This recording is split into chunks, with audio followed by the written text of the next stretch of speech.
What is up, you guys? It's your boy Teddy, and welcome back to another reaction video on the React with Teddy channel. And today we're gonna be reacting to, by True History, 5 worst project in U.S. history, man. Yeah, man, it's gonna be a little educative, I think. But yeah, sorry, my nose is a little itchy. But yeah, man, we're gonna figure out where not to go whenever I'll travel around this crazy country. Because it is a crazy country. You can't say it's not, bro. It's a beautiful country, but it is also a crazy country. So yeah. We're gonna figure out which were sorry. which were the 5 worst projects in US history. Now, I personally never lived in the projects. Fun fact, if you guys don't know, I'm not originally American. I am French American, or originally French, then became American. I was born in Saint Martin, which is in the Caribbeans, down around Trinidad, Barbados, you know, these little islands all around that little area right there. And yeah, I'm Caribbean and French nationality. I got my American nationality. I've been here for the last 9 years of my life in America. But well, I mean, I lived here for the 9 years, but I, back and forth to all my other places I go to or I have families at. So yeah, I mean, I wouldn't say where I lived in the Caribbeans are projects. That's just the life, bro. Everybody is not rich. Everybody got their little houses with the woods on top and the, metals houses, wood houses, all that type of stuff. And we got like buildings and stuff, but not so much projects like how American projects are. So yeah, so I wouldn't say I personally lived in projects, but I did live in areas where they're not the safest areas ever. Like, they're not the most safest areas. Like,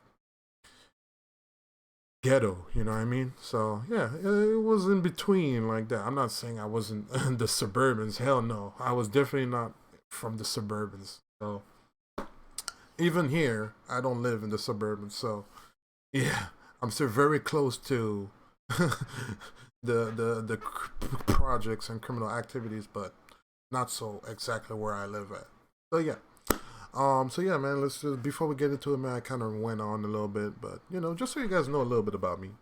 And, yeah, so before we get into it, man, don't forget to leave a like, comment down below, leaving suggestions on what should I react to next, and subscribe to the channel as we are a growing reaction channel. Now, let's go! Jordan Downs was built in 1944. Los Angeles. It has 700 units and 103 buildings in total, ranging from 1-bedroom to 5-bedroom apartments. Damn. It's completely surrounded by various other hoods. These type of things are around where I live. Kind of. It was originally semi-permanent housing for white these workers, are but it converted to a public housing in 1950. Everybody got their 100% satellites. black by the 1960s. Mostly immigrants from the South. It grew a bad reputation quick in the 60s. Many residents were unemployed and reliant on welfare. Where are we? We're in the Jordan Down Project. We're in Watts. We're in extreme poverty. So this is poverty down here. You got house niggas, you got field niggas. These are field niggas. This is where slaves migrated from the South to. And from here is where gangs all started from, what they proclaim. But from here is where people migrated to Compton, to the house district. And these are the projects right here. Our ghettos and, the mindset of illiteracy and, joblessness. This is it right here. Broken home families, political corruption, false promises. This is it right here.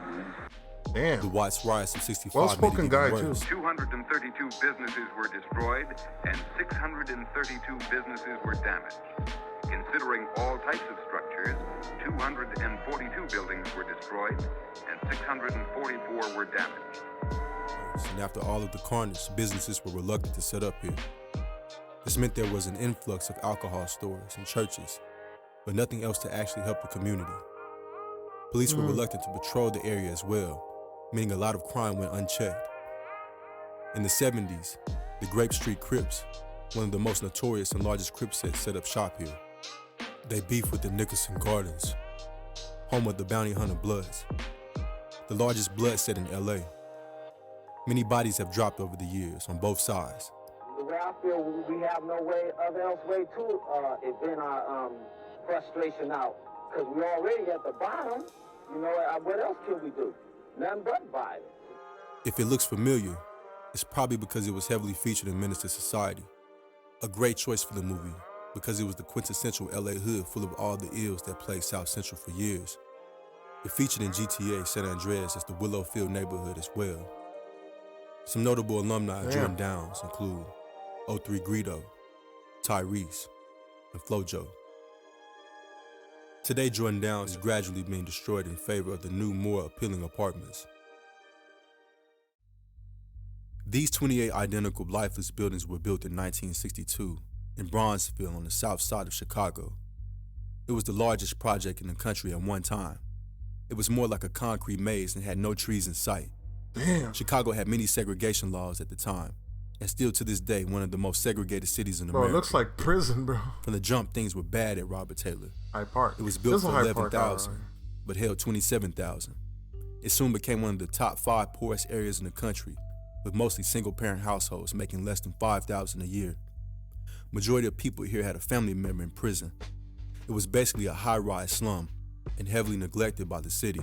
Yeah, That bro. meant faulty garbage chutes, broken elevators, and no maintenance. More than that, it was a hub of drug dealing and home turf of multiple gangs that still exist to this day. Mickey Cobras, GD, and BDs to be exact. Even the police and ambulance were scared to come here, because once you got inside, it was a maze of dark hallways. Elevators are a common setting for assaults. In fact, a fifth of crimes at Robert Taylor happen to residents while they're coming in and out of their buildings. It was the worst in the 70s. And in one weekend, there was 300 shootings around Robert Taylor, and 28 people were killed. If you got a gun and that's the only way you can fight me is by a gun, then I have to, hey, you ain't no man, but I'm gonna have to fight your way in order to protect what's mine. Yeah, you know, ain't it's no like way. This is the environment in which we live, man. You know, I don't care whether you with a group of people or you by yourself. You always have to keep your guards up, man, because you don't know when temptation is lurking around the corner for, you know, for your number to come up, you know. You see what I do? I don't bother nobody. I don't want nobody to bother me. But they do know that I can't play their game. I'm quite sure of that, man. See, that's the thing that worries me, man. You can't be fair out here, man. You have to play by their rules. If you don't, then you lost out. There's a few notorious cases Gotta from here adapt to too. survive, man. October 76. That's how it is. 22-year-old Denise Dozier thrown from the 15th floor apartment window. She survived. Because of this, the city built fences to enclose the balconies, and the project looked more like an asylum than homes. Bro, it looks like jail. August 91, Officer Jimmy Haynes was shot by a sniper. He died 2 days later. Some famous faces were able to make it out of here. Mr. T, Corey Holcomb. Invis is your daily self-care. Invis is more comfortable than braces. Make party time trust easy.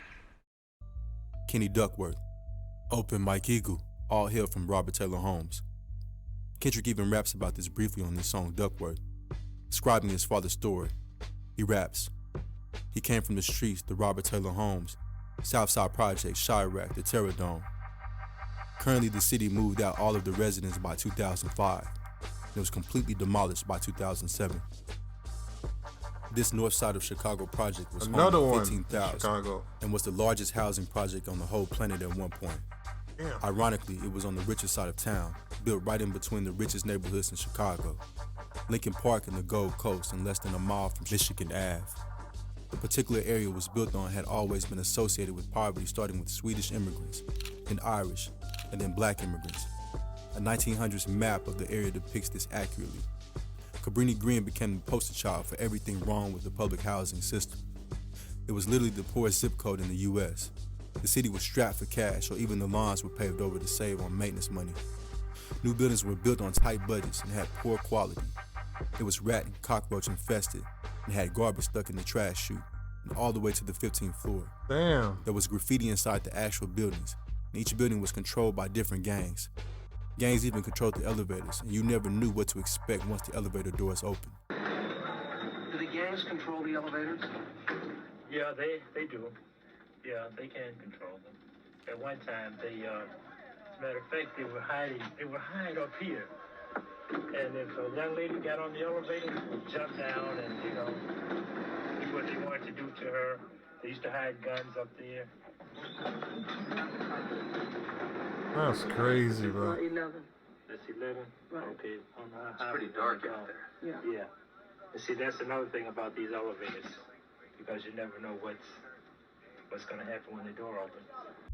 The balconies were fenced in and stopped people from dumping trash into the yard. Oh my It looked more like a prison block or animal cages than housing for people. To top it off, gang members would celebrate New Year's by firing guns in the air. As far as the stats go, it wasn't uncommon for 200 people shot or stabbed every year. In fact, during a 90s documentary on the crime here, someone was stabbed and died minutes later during the actual filming. The incident itself wasn't caught on camera, but the sad moments that followed were. The link to that video is in the description. Some of the most high-profile cases out of Cabrini Green were the case of Girl X, which gave Cabrini Green national media attention due to the severity of the crime. Another famous incident was Mayor Jane Byrne moving into the projects to show that Chicago's crime rate wasn't so bad. She only lasted 3 weeks. Some famous people that made it out of here are Curtis Mayfield and Polo G, who grew up in the nearby Marshall Projects. The Good Times TV show was based here, and it also served as inspiration for both Candyman movies. It also featured the Kanye West Homecoming video. Currently, it was demolished in 2011, and only 2 buildings remain. It looks nothing like it used to now. Located in Bed-Stuy, Brooklyn, the Marcy houses were built a few years after World War II in 1949. These 27 6-story buildings with 1,700 apartments hold 4,000 residents, brought to fame by rapper Jay-Z, who has described the homes as a block away from hell, the place where the news cameras never come. One frequent visitor to the projects, however, is the NYPD. Gang disputes are common here, and the gangs have evolved over the years as well. Damn, the residents often hit the crack of bullets. In 2014, 4 teenagers were shot and 1 killed in the Marcy houses due to turf wars. Crack hit the Marcy houses hard in the 80s, like the rest of the inner cities in America. Many young children sold crack to take care of themselves because a lot of their parents turned into crack fiends. Jay-Z himself admits to selling crack in Marcy as a teenager. He almost lost his life on multiple occasions. To make Marcy's situation worse, on December 20th, 2015, 2 police officers were shot and killed a block from the Marcy homes. Since the shooting, police have been scarce in Marcy. New Orleans is a city that is rich in culture. The city is often associated with jazz and a good culinary scene. However, the city has also a much grimier side to it, one that's a lot less tourist-friendly. New Orleans has a reputation for being one of the murder capitals of the U.S. The Magnolia Projects, also known as the C.J. Peak Projects, was known countrywide for its high murder and crime rate. New Orleans rapper Juvenile described the project as a haven for drug dealing and violent crime. In a song, he described it like this: on New Year's, lights get shot out at 6 o'clock, 4 or 5 o'clock in the morning, you're gonna be getting shot. The trials and tribulations inspired many Magnolias to make it out. Several of the rap gang's big names were born and raised in the Magnolia Projects and share their struggles through their music. Artists like Birdman, Juvenile, and Turk all hail from Magnolia. A young female rapper nicknamed Magnolia Shorty was one of the many victims of the violence that plagued Magnolia. The rapper was shot to death in 2010 in her car not far from Magnolia. 2 men pulled into the apartment parking lot right after she got home and unloaded into her car. She was hit 26 times. Her murder still remains unsolved. After Hurricane Katrina hit in 2005, nearly 600 people were evacuated from Magnolia, and it became a ghost town. In 2008, they were completely demolished, replaced by a new housing development called Harmony Oaks. Damn. Well, I mean, hey. Well, I mean, everything now has changed. We're in 2023. They've been destroying these buildings and rebuilding new ones. So hopefully the ones that are there now are way more peaceful and joyful. I hope so. And yeah, man, if you enjoyed this video, don't forget to leave a like. Comment down below, leaving me suggestions on what to react to next. And I'll catch y'all to the next one, man. Peace.